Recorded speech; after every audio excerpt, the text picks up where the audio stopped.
Well, I am very excited for this next edition of Voice of the Shy because we're talking about rebuilding Black Wall Street, but we need to own what we're rebuilding, right? We need to own the real estate, own the buildings, and be the buyers and not the renters, right? So with this next guest that we have, Alonzo Abram, he actually is an investment. I'm sorry, I didn't get your title right. That was good too. I'm just gonna re-record it. What's your Okay. title? You could say investment consultant. See, and that's kind of tricky because I don't want to say realtor. So you could say real estate consultant and investor. There we go. There we go. Real estate consultant and investor. There we go.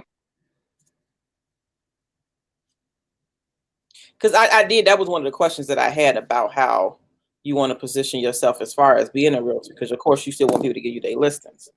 Absolutely. And I'll speak a little briefly about it so they know how we operate. Okay. Back on it. Yep. Take two. Well, I am super excited about this episode of Voice of the Shy because we talk about rebuilding Black Wall Street, but we need to own the buildings. Everything that we're doing, we need to own it. So real estate is a huge part of that. We want to make sure that we are the buyer and not just the renters, or that we're leasing it to other people, right? So my guest today is Alonzo Abram of Aprogeny Global. He is a global soon to be global real estate investor and consultant. I've been working with him for a couple of years now, and I've really seen his passion for investment and passion for creating wealth for the community. So today we're going to talk about what it really takes to invest, how to jumpstart it, and just how to be a more successful entrepreneur in the investment world, in the real estate world. There's a lot of opportunities that are going to be coming up. So we're going to talk about what the real estate market will look like for 2021 and beyond. So without further ado, I will bring on my guest, Mr. Alonzo Abram. Thank you very much. Thank you very much. It's always a pleasure talking to you. Always, Alonzo.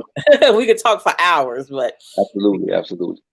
So I gave you a quick intro about being a real estate investor and consultant, but I want people to really understand what it is that you do and also how you got started in real estate. Okay. I guess I'll start with how I got started because it'll tell the story of what we do. Right. So 10 years ago, I obtained my real estate broker license, and I went immediately to get my manager broker license. And anyone who knows me, they know that I really never liked being a realtor. Even some close friends, families for years, I coach them and I show them, and I always send them to another realtor, right? Because what I was trying to figure out is how to get into real estate, right? I quickly realized that I love investing. So it was maybe 9 years ago, almost 10, around the same time.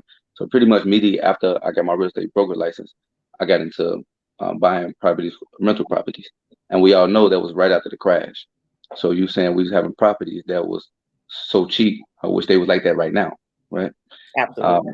And at that time, I was an individual that was telling people who had money, buy this, right? And I wasn't around a spirit influence that was actually into the industry, so they weren't pretty much listening, right? And they understanding. So me and my wife, we decided to say, okay, we're gonna do it ourselves.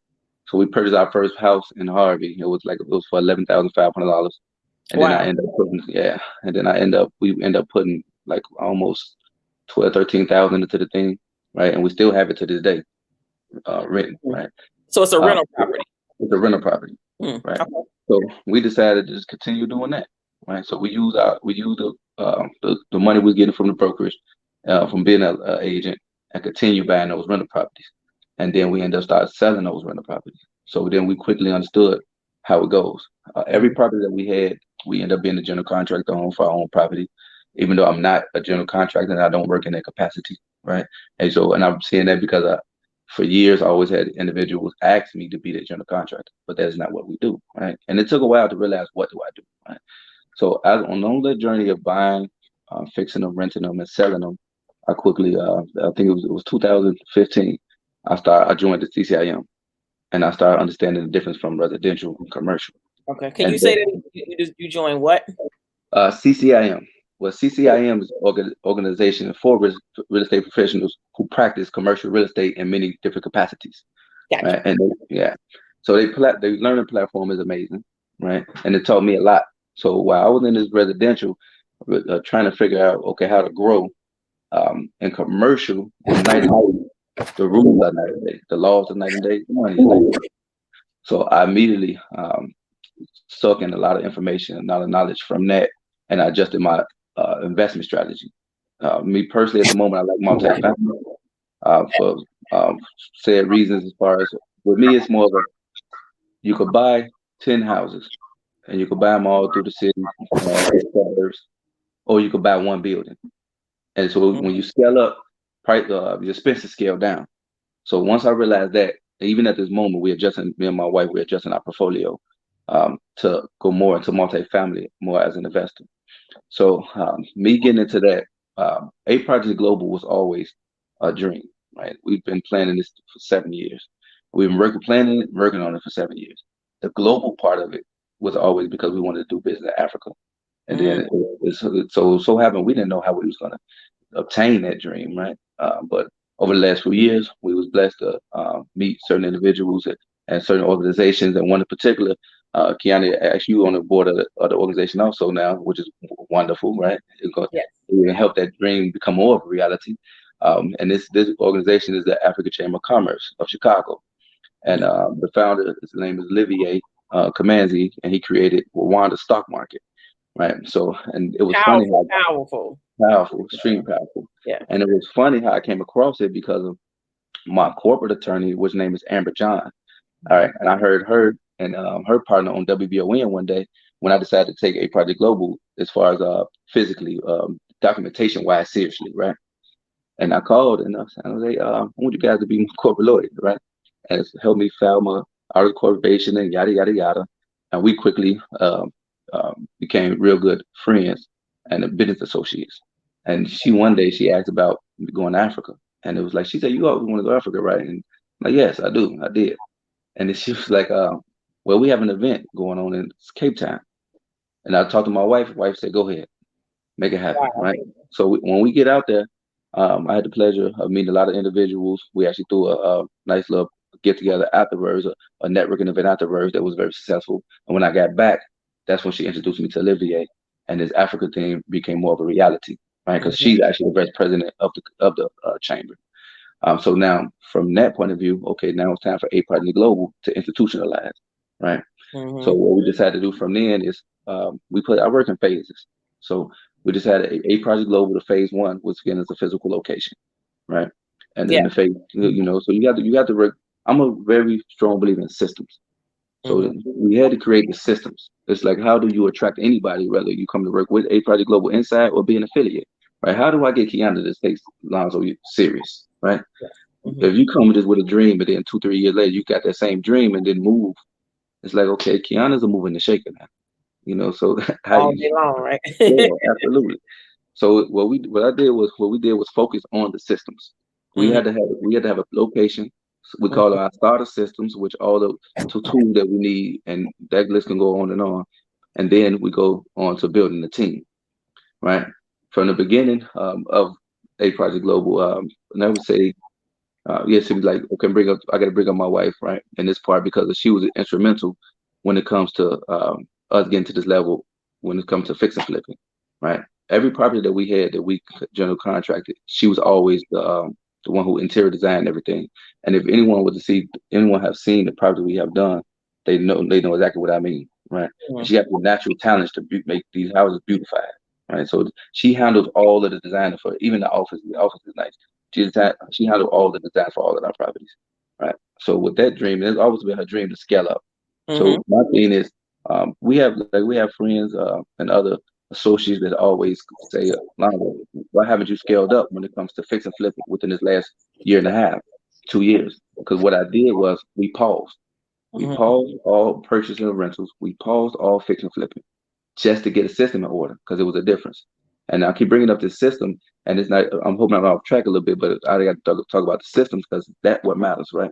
Yeah, absolutely. It's like what we were doing. We were moving individually as individual investors. Was being a contractor, being a realtor, we being everything, but we're doing it ourselves. It was me and my wife, right? It was not a business per se as far as how a business is supposed to operate. So we chose to pause and get all that stuff in order, right? And then the corona is is horrible, and it has gift and it has curses, right? And but his gifts was it allowed us to even more situate and strategize and get things in order, so we can be ready for whatever next to come, right? Yeah. So now, well, like I'll get back to the who what do we do? So Aprogeny Global at this moment, we are real estate consultants. We do not like to say real estate brokers, right? And there's nothing about real estate brokers, right? Real estate agents, but a consultant to us is more. I would say more is we are the ones that have not only the resources, right, the knowledge of how to value a piece of property, but also we are hands on when it comes to fixing these properties or pulling resources together to purchase these properties, things of that nature. So it's a little bit different. A little bit different. So who do you work with? Do you work with people who at the beginning stages, first property, they kind of rent or flip? Okay, so and this is what. So we have a consultant that's on the team by the name of Whitney Hampton, right? Yes. Shout out to Whitney Hampton. I mean, amazing. Amazing. Her energy, her energy. If anyone, I don't know if anyone doesn't like Whitney, I don't know why, right? Because her energy just glows like that, And then her determination to be resourceful and knowledgeable and continue education and her field and her niche is shown. And it's just so she's amazing. But we had the opportunity to start working together. I think it was for the end of the year last year, and we knew each other for a few years before that and worked on other projects outside the real estate, right? So we already had a working relationship. But when she actually left her organization, EXP, and came over, Whitney focused on first time home buyers. Right? So she acts in the capacity and she acts in their capacities for your traditional home buyers and your traditional home sellers. And then she also acts in the capacity of those who want to buy your 1 to 4 units and things of that nature. And she also is going into the capacity of an investor, right? So, and I bring that up because within the organization, the other team members that was part of us, but we all know our roles, right? Yeah. We all have our certain niche. So if you want first time home buyer looking to buy or sell a house, Whitney Investments, her team right now is she have a team of 3 and growing, right? They're focused strictly on those who first time home buyers looking to buy or sell residential property, right? Now you have other people that's part of the organization, people like myself, who I focus on multifamily investing, right? So you're looking to purchase a multifamily investment, and when I say multifamily, people say 1 to 4 units. But when I say multifamily, I'm talking about the 5 and above, right? Because the different rules and everything, from the 5 unit above to the 4 units to 1, right? And we still, and in capacity of investing, we do work with, to answer your question, we do work with first time investors, right? So if you're a first time investor, you want to know the road to how to get to your end game. We definitely will help you make it from A to Z. We'll help you write up your plan from A to Z. First thing we're going to do is we're going to do your audit, right? Your financial audit, your goal audit. Are you ready? Yeah, are you ready? So we're going to see what you look like. And that was one of the questions I was going to ask. But one, I want to just piggyback off what you said. I love the fact that you said you took the time to focus on the structure, because I think as entrepreneurs, oftentimes we just so busy trying to grow that we don't build a system in place, like you said. So it's not just you and your wife. How do you build that capacity? How are you able to help 50, investors at one time? You have to have a system in place. So I think that's just a very good point that people need to understand. No matter if you're in real estate or another business, that it definitely takes time to build that structure. You have to, if you really want to be this in the long run, you got to take the time and sometimes pause and miss out on a couple opportunities. Absolutely. Get the foundation straight. But I want to talk a little bit about investment. So for the people who are watching and thinking, are they ready to invest? So you mentioned you started with rental, and then you pivoted to actually selling. So can you break down just the different types of ways that you can invest? Like maybe what are some of the advantages of having a rental unit versus just buying and flipping? Okay. So now I'm gonna say start approach the rental units first, and then I'm gonna approach it and I'm gonna break it down from the residential as far as the single family home, and then I'll go to the multifamily, whether it's 2 unit or above, right? Now, your single family home, when it comes to it, and you say how to start in it. The first thing is first is what is your resources? How much of a home can you buy? What Mm-hmm. area can you buy in? You have to be realistic with yourself and your resources, because I have met many individuals who came and they wanted to buy in the Bronzeville, and they can buy Harvey, you know. So and there's nothing wrong with that. Like I said, I still have properties in Harvey, you know, Absolutely. and I'm It's a hoping that different that budget. area have a lot of potential, but we realistically we know the difference from a Harvey and a Bronzeville, right? So if first we got to figure that out. Then Mm-hmm. it could now can you back cash and do you need a loan, right? And then if you need a loan, that comes with how much of a loan can you afford, Yeah. right? And then what kind of rental are you tempted to buy? Are you attempting to buy a rental that's already together, or are you attempting to buy one that's on foreclosure and you're going to fix it up? Because now if you're going to buy a rental that's fixed that you got to put together, now again, are you buying that cash or are you getting a loan? Because now if you're fixing that up, there's certain lenders that's not going to give you that property, you know. So you have to go a whole different route to buy the house to fix it and to rent it. Because most, and then we're going to speak about hard money, and which is hard money is not your traditional financing. It's not your bank, right? It's other organizations or individuals who give you money to buy these properties with a little higher interest rate, Mm-hmm. and they judge what they're going to do, how much they're going to charge you off your experience, right? How many deals you have and credit and things of that nature, right? Mm-hmm. But now, most of those institutions, they're give you hard money to buy and fix those properties, right? And we could talk about strategies that I know some people use. They bought them properties, and they couldn't sell those properties, and they refi them to your traditional lender to rentals, right? So it's all about you and where you at and what you can do, so you can figure out how you can buy, Yeah. right, and That's where you can why buy.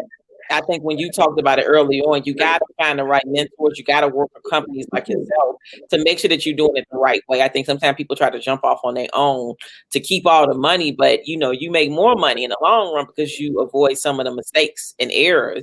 Like you Absolutely. said, you might get a property that you can't because you have to remodel it. It's a certain type of loan that you need for that, and you may be thinking Absolutely. go the traditional route, and then now all of a sudden you're stuck with this property. So Right. I know a lot of people see real estate as sexy and a way to make fast money. I know I'm getting into it. I'm excited.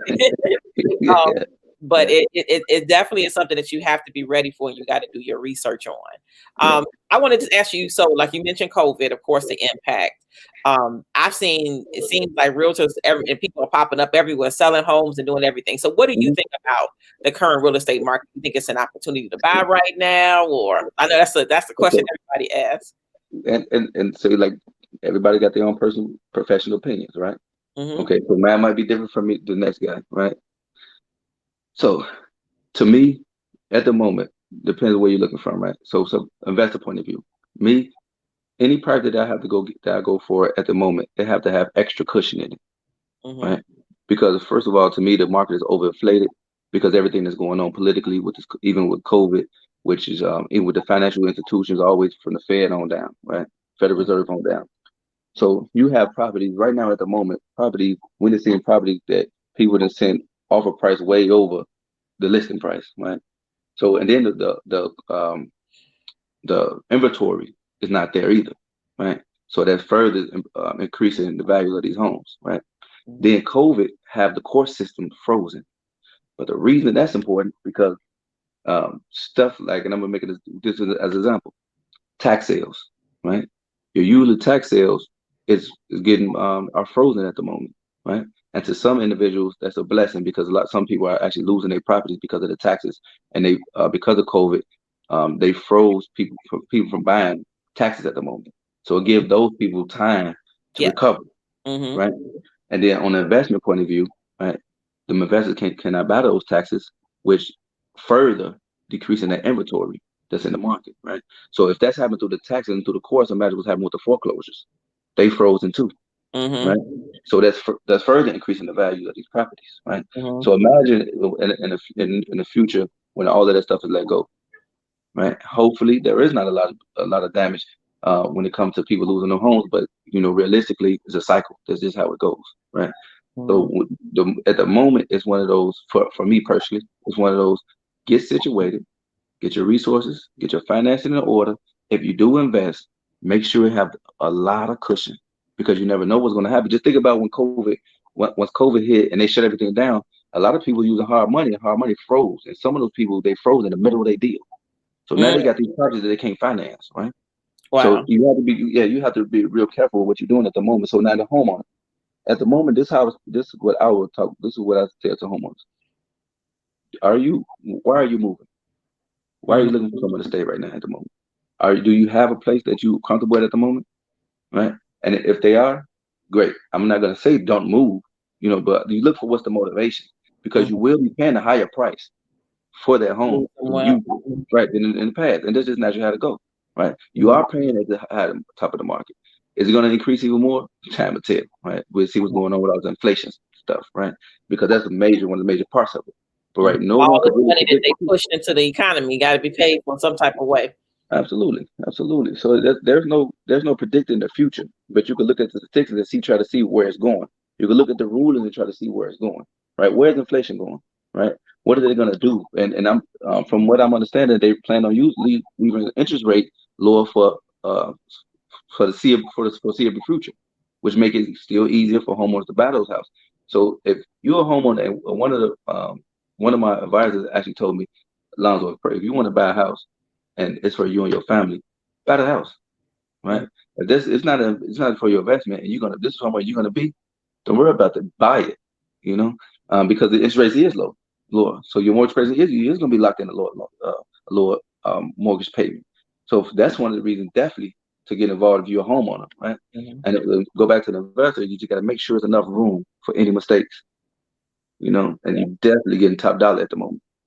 Yeah, I mean, like that makes sense because the inventory is less inventory, so supply and demand. So it's always like this. So that's a very fundamental way to look at it.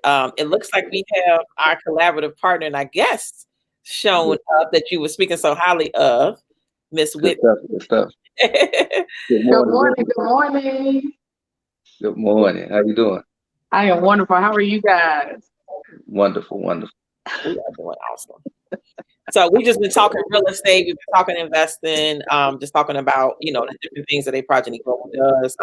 So Alonzo mentioned you a second ago, and just talking about collaborative partners and everything that you do. So he spoke so highly of it, Whitney. You got to share some of your good energy.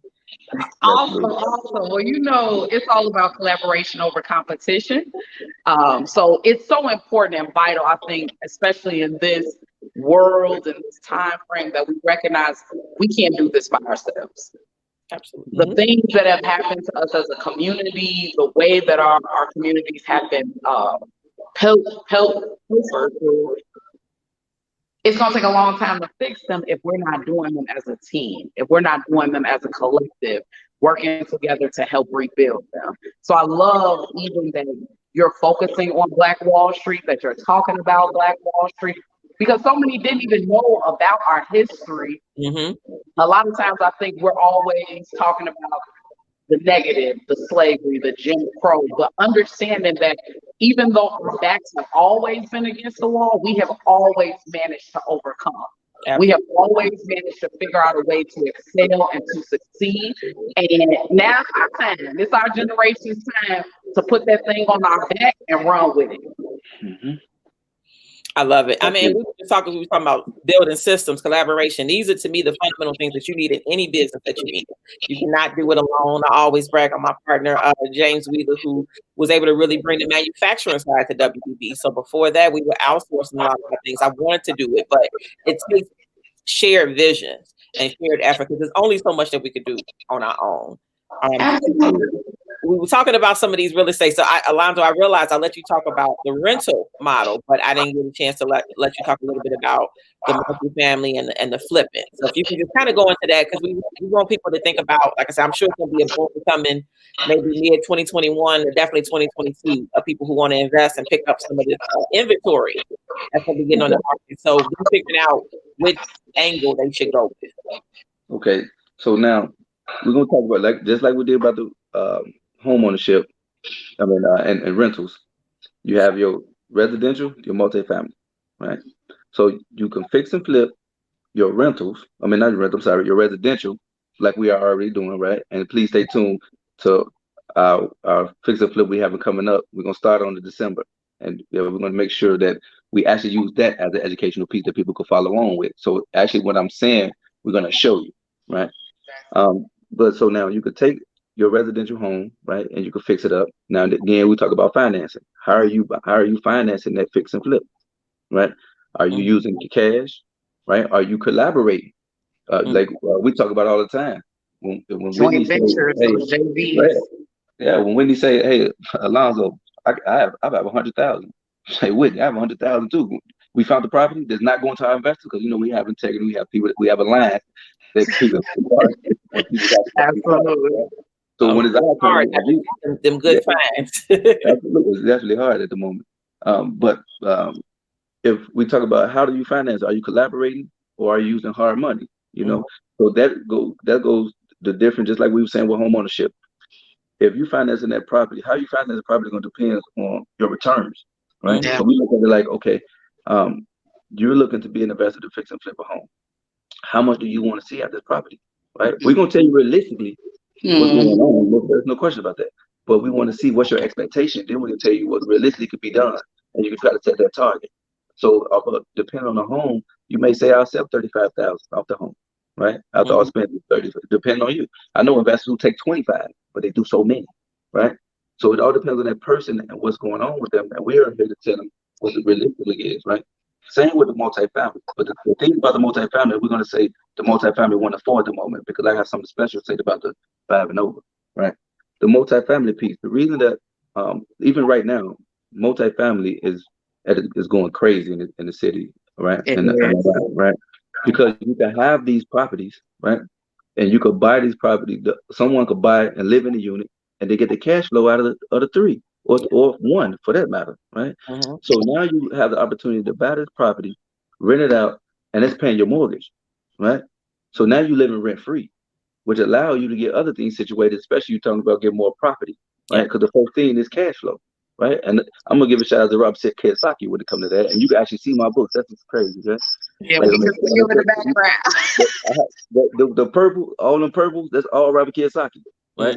And the reason I bring that up because cash flow is the name of the game, right? How do you become financially free, right? Yeah. You're still a financial slave until you're financially free.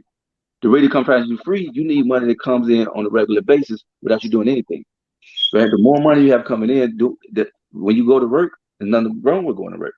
That money is earned income, right? You can't go to sleep and earn that money, right?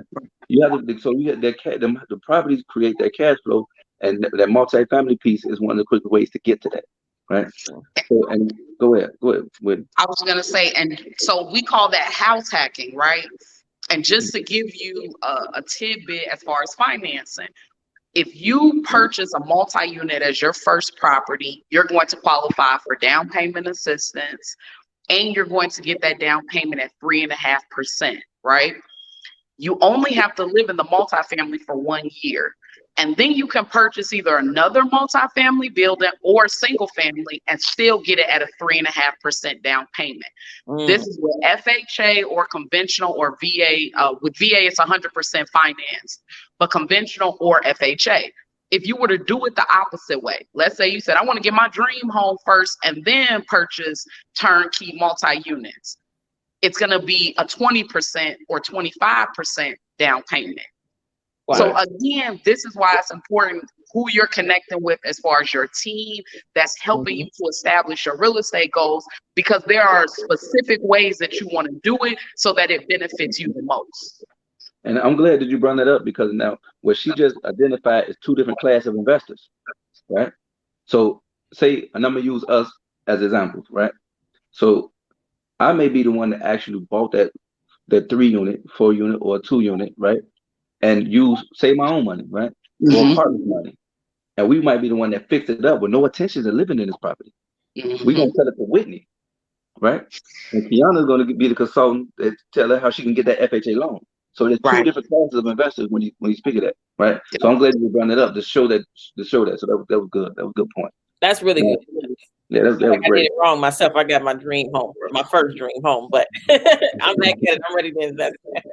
But I think it's important because sometimes if you're not connected with contractors, it can be a little bit scary, or people can be apprehensive about jumping into a fix and flip. So one of the ways that you ensure that you're still able to get some cash flow, you're still seeing real estate as an investment, is you can do an owner occupied multi-unit building. Once you're seeing that they call it turnkey, right? Turnkey. Exactly, turnkey. Meaning that it's move-in ready, it's updated, and then you're seeing that cash flow, your mortgage is being paid, and now we can jump into fix and flips, and there's no stress like, okay, my money gonna be tied up for 3 months. What happens now? You've already got income coming in and cash flow being established. Strategic.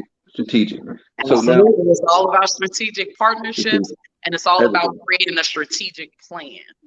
It is. That's why people gotta work with Aprogeny Global, right? That's right. All the final trade secrets.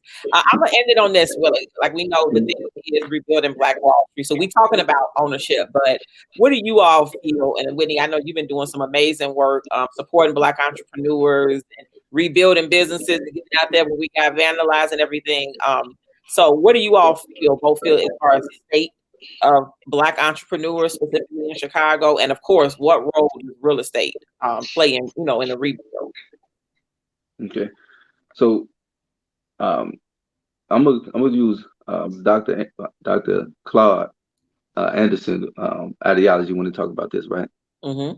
Now, when we talk about collaboration, so we mean that in every sense. And then, so now, if you just, and I'm gonna use Harvey, right? Because we spoke about that a couple of times, and I got my first piece of property from there. Whitney's actually from there. My wife's family's from there. Our family still live there, right? I went to school with Harvey. Right. So we're gonna speak about this. And they have opportunity. They have definitely opportunity, but take the leadership, right? And take the community. So now imagine this, right? Black Wall Street. Imagine this. Imagine from the top down. And when I say that, you talking about the people who actually run it, right? From the mayors to the aldermen to the yada yada, the community leaders, the churches, community activists, and the actual citizens themselves, right? Imagine collectively zoning in on just Harvey, right? So when I say that, okay, we might come and say, okay, we brought an organization who have the funding to bring the homes back together, right?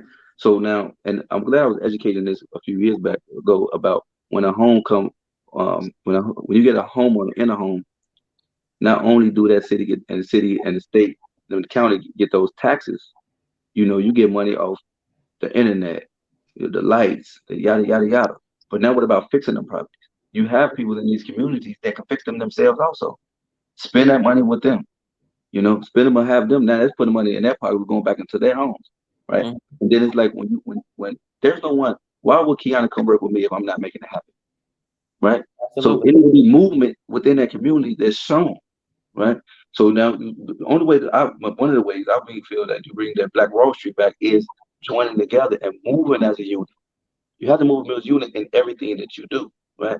So if it's say, Kiana, you have a wonderful marketing. Your company is amazing, right?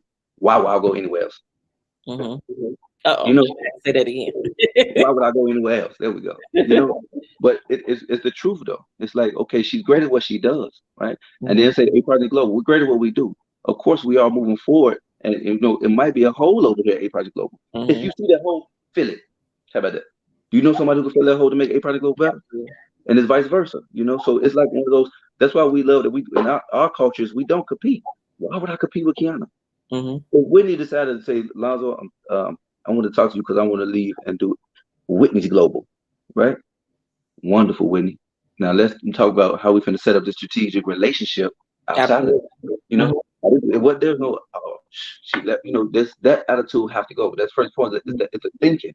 I'm saying the frame, the mindset have to change from that competitiveness, right? Mm-hmm. To I'm not counting Kiana's pocket.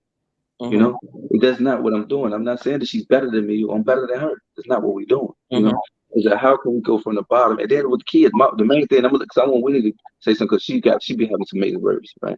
And so, but the financial literacy, and this one Aprogeny Global, this is the mainstay for APG, right? Once we get to a certain point, right? We're already doing it at the moment, but the way we want to do it on a global scale, right? Mm-hmm. The financial literacy is the key piece. One of the key pieces to Wall Street, the mindset of working together, and a financial literacy. And I'm not talking about your typical save your money, put in the bank, right? Get a credit card. Is what I'm not talking about all that stuff that they teach you in that one class that's in high school, and that's it. Financial literacy they don't teach in school. No, That's they the don't. thing that they don't. Since we know they don't teach real financial literacy in school, that's our responsibility to teach real financial literacy, right, to our youth and to our kids, right? Because if you get them when they're young, right, you have some sharp children in these schools, and I'm talking about elementary. I ain't talking about the high school, junior high. I'm talking about elementary. You start teaching them then, they won't Yes. even know what they learned, but they're gonna go up and understand. Okay, why am I gonna buy this $20,000 chain? Because we see it on a regular basis. Why am I gonna go buy this $100,000 Range Rover, right? And put $20,000 down. But that same 20,000 you could have bought that house in Harvey. Absolutely. So it's a making money to buy more stuff when you're ready for it. and that way, so like when I go get my Range Rover, because I'm still driving a Ford Fusion, right? Not because I can't go get a Range Rover, and all that good stuff, but it's because of my property's gonna pay for that.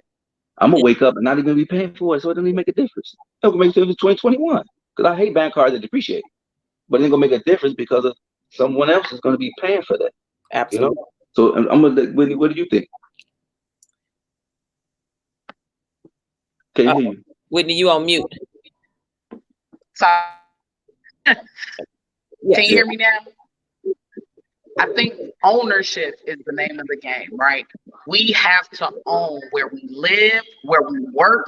We have to own the residential pieces in our community, and we have to own the commercial spaces. And to just piggyback on what Alonzo said, it's that financial literacy piece. Recognizing that, when you turn 18, instead of running out and getting a car, let's buy a building first. Those things matter. Having a strategic plan. It's always about collaboration and partnership. We cannot be silent. It's okay if 10 of us do real estate. We can do it together. There's enough money out here to be made. And other communities, that's what they do. They pool their resources together. So we have to be committed to pooling our resources and not being greedy. It's enough out here. I don't want to be at the very top and everybody else is just barely making it. Why don't we all get to the top together? So it's definitely about owning. It's definitely about collaboration. And it's just important that we step out and we're not afraid, right? Absolutely. I think people are sitting on wonderful ideas, but not putting them out there because they're worried about it being perfect. They're worrying about how it's going to be received. If it was placed inside you, put it out there in the world. If 2020 hasn't taught us anything else, we have to bet on ourselves. Nobody's coming to save us. So it's important that we decide, listen, I was created with purpose. You were created with purpose. Let's walk in that. And if we're committed, everybody doing what they excel at, I'm not marketing. On my best day, I can't do it well. So there's no need for me to even try to do that when I could just call Kiana. Absolutely. Everyone plays their part. Everyone play their position. And what can we do but win a championship? And create that spirit. We build Black Wall Street if everybody playing their role and playing their part. Right. I love that community vision. That community vision. Because that's the main. Like if we don't have no vision, we don't know where we're going. How do you get anybody with that for? You got to get everybody to that shared vision. What's the shared vision, right? So it's a global shared vision, and you can make it happen. It's the shared vision. I love that. I was just going to, just shout out. It's going into the 100th year of Black Wall Street, also Oklahoma. Got that shared vision. They had restaurants, they had hospitals, they had banks. And they supported each other. They didn't go outside of the community. They didn't down when somebody did something wrong. They didn't berate that business. Listen, everything's not going to be excellent, and that's in any community. But what we do is we build together and we say, listen, I noticed that this was off. Maybe if I introduce you to such, they can help you with that. Exactly. We got to do it. We got to, it's no reason we had this in 1921 but we don't have that now, that collective effort. And like you said, I think it just comes from it. Like you said, we can't think from a mind of scarcity. That's right. And it's more than enough. And the thing that I love, and I ended on this note, is I love the consciousness and the rise in consumers right now. That when I get my nails done, I'm getting it at a black nail salon. If I'm That's right. I'm thinking Whitney posts all the time. You know, if I'm selling my home, I'm going with a black realtor. If I'm insuring my home, I'm going with a black insurance company. So the shift to that mindset is really all we need, and it's more than enough for us all to be successful. And as you said, Whitney, you know, if you at the top, everybody else at the bottom, then you don't have any support. Like, they're going to need you, so you're going to fall at some point anyway. So if you build it where that balance and we have a solid foundation, because we're all successful and we all doing it, then if at any point I falter, I got somebody that I can lean on the line, or I can lean on Whitney, because we've all built each other up to be this solid foundation. So I think that's just the mentality. But you know, I'm an optimist. I'm very hopeful when I think like Wall Street is on the rise and it's coming back. You know, so I agree. And they say leaders build other leaders, not other followers. So if you truly a leader, you truly on the top of your game, then you're building other people that can be at the top of their game. Absolutely. That's what we need. So. That's what it's about. Okay. I thank you guys for all of that. I include the link because you all are extremely powerful. So anybody that's in real estate, you can get down with you all and figuring out how they can get things, you know, like I said, how they can get everything that they want to be paid for by somebody else. That's the name of the game. Right. That's it. Absolutely. Thank you for having us. Thank you. Always.